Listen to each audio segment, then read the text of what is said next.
Public interest में हम कोई भी बात सॉलिड इन्वेस्टिगेशन और खबर के बिना इम्पैक्ट के नहीं दिखाते हैं आपको। चावल एक्सपोर्ट पर बैन के बाद कई राज्यों में हमारी टीमें गई, हमने कहा सब जगह पता करो, किसानों से लेकर कारोबारियों तक बात की, भाई पड़ेगा भी असर या नहीं पड़ेगा, ऐसी हाय तौबा तो नहीं मचा दी, हम भी एक्सपर्ट तो है नहीं, हमें भी एक्सपर्ट से जाके पूछना पड़ेगा।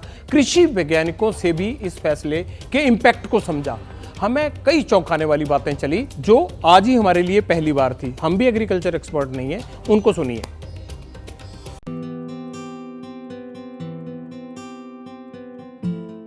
भारत से निर्यात होने वाले कुल चावल में गैर बासमती चावल की हिस्सेदारी लगभग 25% है, लेकिन इसका इम्पैक्ट इससे कहीं ज्यादा है। सरकार के फैसले का धान का कटोरा कहे जाने वाले छत्तीसगढ़ के किसानों पर बड़ा असर होगा। किसानों के पास अभी भी 10 लाख टन गैर बासमती चावल है, इसे वो एक्सपोर्ट नहीं कर सकते। एक्सपोर्ट तो किसान करता नहीं है, किसान बेचारा तो उत्पादक है। चाहे सरकार एक्सपोर्ट करे चाहे ना करे, चाहे प्राइवेट मिलर या व्यापारी एक्सपोर्ट करे या ना करे, पर किसान को उसके धान का अधिकतम मूल्य मिलना चाहिए। इसलिए यह विषय जो आया है, इसलिए किसान चिंतित हैं। यदि एक्सपोर्ट में प्रतिबंध लगेगा तो क्या हमारा धान का कीमत कम हो जाएगा क्या करके। छत्तीसगढ़ में 6% बासमती उगाई जाती है और 94% गैर बासमती, इसलिए समस्या बड़ी दिख रही है। हमने छत्तीसगढ़ से पंजाब और हरिद्वार से बिजनौर तक किसानों का मन टटोला, चेक किया उनको। पंजाब के किसानों का मानना है कि गैर बासमती चावल पर ही एमएसपी मिलती थी, इसलिए बैन से नुकसान किसान को होगा।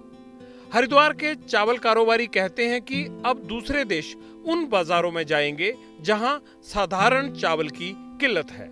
लेकिन बिजनौर में इस फैसले का आकलन कुछ दूसरे अंदाज में हुआ। व्यापारियों ने कहा कि देश में चावल का दाम कंट्रोल में रहेगा और इसका फायदा आम आदमी को ही मिलेगा। अब आप सोच रहे होंगे कि हमारे देश में चावल का स्टॉक कम तो नहीं, तो ऐसा कतई नहीं है। पिछले 5 सालों से देश में चावल का रिकॉर्ड उत्पादन हुआ है।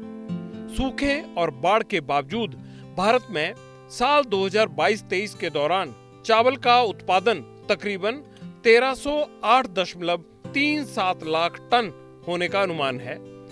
पिछले साल से ये 13.65 लाख टन ज्यादा है।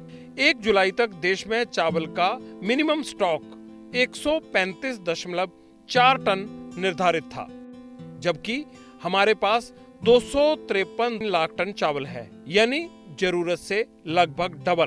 तो आपको फिक्र करने की कोई जरूरत नहीं। 2022 में भारत का चावल का शिपमेंट बाकी 4 सबसे बड़े निर्यातक देशों थाईलैंड, वियतनाम, पाकिस्तान और अमेरिका के कुल शिपमेंट से भी ज्यादा था।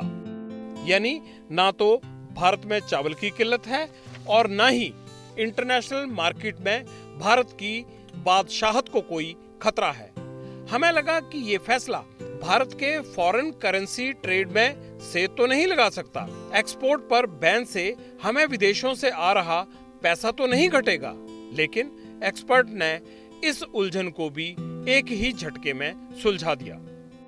Global inflation could be impacted, food inflation globally could be impacted. ऐसे कोई डायरेक्ट इम्प्लीकेशन नहीं है रुपी के ऊपर, मगर indirectly you can say that to some extent it's just going to stoke higher inflation globally.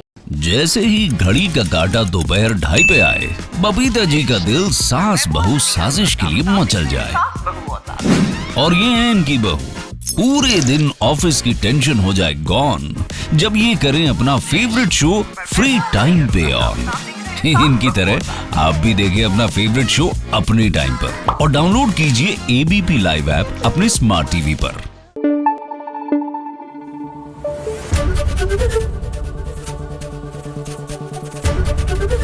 ABP news आपको रखे आगे।